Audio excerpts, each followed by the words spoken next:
This coming Monday is Martin Luther King Jr. Day, and over the past several months, one group in Boston has been looking to make the city's recognition of the civil rights icon a lot more permanent.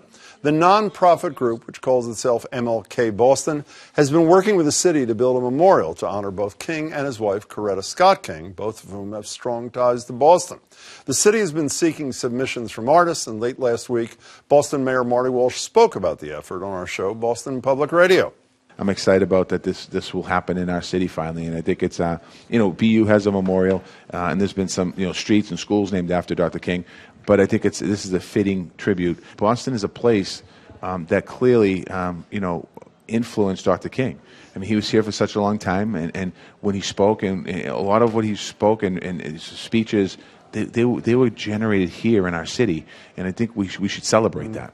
I'm joined now by the co-chairs of MLK Boston, Reverend Liz Walker, senior pastor of Roxbury Presbyterian Church. I'm told she may have been a news anchor here one time in the past, but vaguely remember that. I vaguely remember it too. Great to see you, Reverend. We're also joined by Paul English, co-founder of Summits Education, Lola, Kayak, Get Human, among his many entrepreneurial projects. Paul, it's great to see you. Great to see you. You know, I would bet, Reverend, that if the average person watching the show would say, I think I knew that Reverend King got a doctorate from BU, but when they just heard me say deep Boston connections, they probably don't know. Fill in some of the blanks for people. Dr. King lived in the South End. He met his wife, Coretta Scott King, here in Boston. She was at the New England Conservatory. Absolutely. Right. He preached at 12th Baptist. Mm-hmm. That's where they met, actually, wasn't it? I think at the 12th Baptist. Yeah, maybe our church at 12th Baptist, yeah. And, of course, he went to BU. So he has some deep, deep, deep roots in this city, and a lot of people don't realize that. Led some marches here, made some memorable speeches here. Absolutely. So you gave $1 million to start this thing off. Why? I have been a little depressed since the election last year and feeling kind of hopeless about the country as it relates to civil rights and immigrant rights and economic disparity. And I was in San Francisco back in September visiting the MLK Memorial there, and really was quite taken with it. And it made gardens me, there, Yerba Buena, yeah, whatever. Right in the gardens there, and it's really very inspirational. It just made me think we need something like this in Boston. Why does it matter to you? Oh, when I was 6 years old, I actually got to see Martin Luther King. That's how old I am, Jim. I know. Let's not even go there. Wow. Where did you see King? In Little Rock, Arkansas. He was coming off the Montgomery bus boycotts, and he was now going around to all the churches. My dad took me there. So I was inspired by, honestly, I don't remember what he said. Really? I remember the church. I remember the electricity in the air. I remember, of course, I'm probably filled in much of this as growing up, but I remember the excitement that he brought to that part of the South. You know, why is it taking so long? Tom Menino mentioned this, I think, for the first time 10 years ago. Is it unfair to say that it's connected to the sketchy history of this city on race relations, or is that unfair? I think that's a little unfair because I think Menino really wanted to do it. I think that it was council. I'm not questioning his motivation. Yeah. I'm just saying the support wasn't there, the money wasn't there. The support wasn't there, the money wasn't there. I think the difference is that Paul has put his money where his mouth is and started the project with money. Well, maybe it is. I don't know now. You know, now that I've read the Boston Globe's Spotlight series, maybe it has to do with much more than just bad timing. So what's to be decided here? I assume artists, I know is there a February 28th deadline? Yeah, February 28th. And we're going to give a website on that in a minute. Location, what's on the list of to be decided, Paul? The big one is we want those applications in by the end of February. We have an art committee that's going to review all the applications, spend a couple of months going through portfolios, picking 5 finalists. We then will give each finalist a $5,000 stipend to develop renderings. We'll put those renderings at the Boston Public Library and allow public comment on them. Yeah, I read you say somewhere that you wanted this to be epic. What does that mean in English? I just want it to be something that's really meaningful, that's worthy of the time that he spent in the city. What is it? What do you? I know you're going to say you want to see what the submissions are. What do you, at least at this stage, Liz Walker, what do you envision here?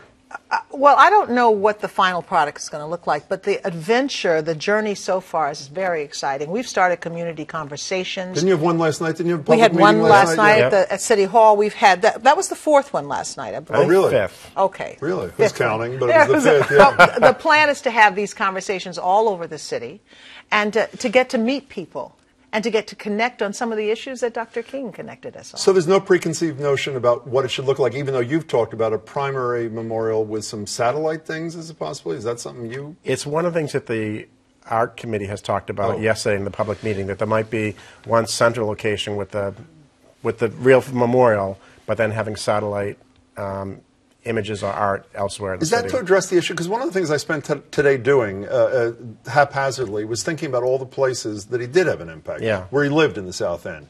Parkman Bandstand, where he made a speech. Where the church was, where he met his wife and preached in Roxbury. At BU, where there already is something with the birds thing. So that's a pretty tough decision if you don't go the satellite route.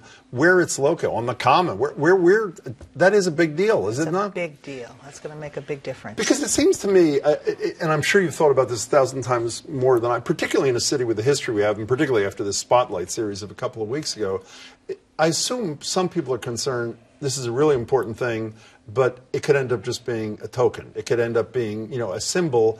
And I assume you both want it to start or be part of something bigger, don't you? Or is that unfair? And I think that's what we're trying to do. And I think that's what Paul's vision has been, to make it bigger than just, it's not just about a location. It's about getting people engaged in this. It's about taking it to another level. It's about revisiting who King was and his speeches and his legacy. It's more than I have a dream, right?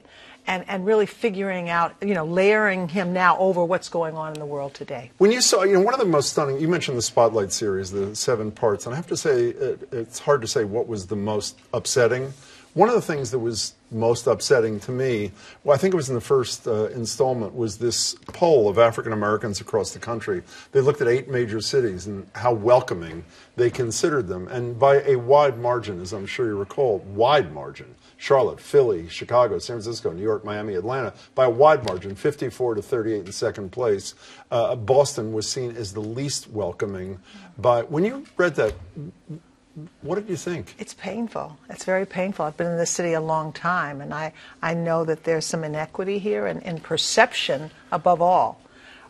So it's just really painful for me. So a minute ago, Reverend said, begin a conversation. I saw you nod and agree. What does that mean? Are you at a stage yet where you have any sense? Is it education programs for kids? Is it? Yeah, we're definitely working with the Boston Public Schools. We're working with Facing History. We're going to be creating educational programs for kids. And now, as Liz was mentioning, we have these community meetings that we're doing every few weeks. And part of that is to begin a discussion about, if Dr. King were alive today, what would he be working on in the city of Boston? And then what are we accountable to work on ourselves, since he's not here? What should we be working on today? We talked about this on the radio after the mayor was with us the other day. I think we took phone calls. I can't remember. We clearly got emails. And more than one person said it'd be wonderful if Coretta Scott King was included in this memorial too. That's the plan. Because the feeling is that she was almost like an appendage. But even 4 days after his assassination, as you both know, back in Memphis, giving speeches and marching silently with the sanitation workers, Dr. King. So that is the plan. That she'd be part of this. Yeah, and part of that is the Boston story. I mean, not everyone knows how much time Dr. King spent here in Boston, and the fact that he and Coretta met in the city is an important part of his story. So we want to cover that as part of this process. So is the goal, 50th anniversary of his assassination is April 4th of next year. Is the goal to have this together by then, or is that too? Paul would do it. He'd have it up. You know how those tech but you're the co-chair. I think it's going to take a little bit longer than that. I think probably 3 years, 2 years. Probably 2 years in total from when we launched it in September. Are you saying? I didn't know you had 5 meetings. I thought the City Hall thing was the first one. Is there excitement about this, as there should be, or? There is. I mean, the thing that I really enjoyed about these community meetings, including one we did last night at City Hall, is how much people know about Dr. King. So I love hearing the audience or the members of these meetings quoting different speeches and different writings, knowing a bit about his history. So to me, it means that he's very much alive still in the city of Boston. And there was a little 6-year-old girl who saw him in Little Rock, Arkansas many, many years ago. Still looking for hope, and I think we're all trying to find that in this project. I think it's great you're doing. Congratulations to both of you. Reverend Walker, it's so good to see you. And Paul, All congratulations and thanks. Thanks a lot. Please stay in touch with us. We want to follow this as best we can. Applications for artists interested in contributing to the future MLK Boston Memorial are being accepted through February 28th. For more information, you go to mlkboston.org.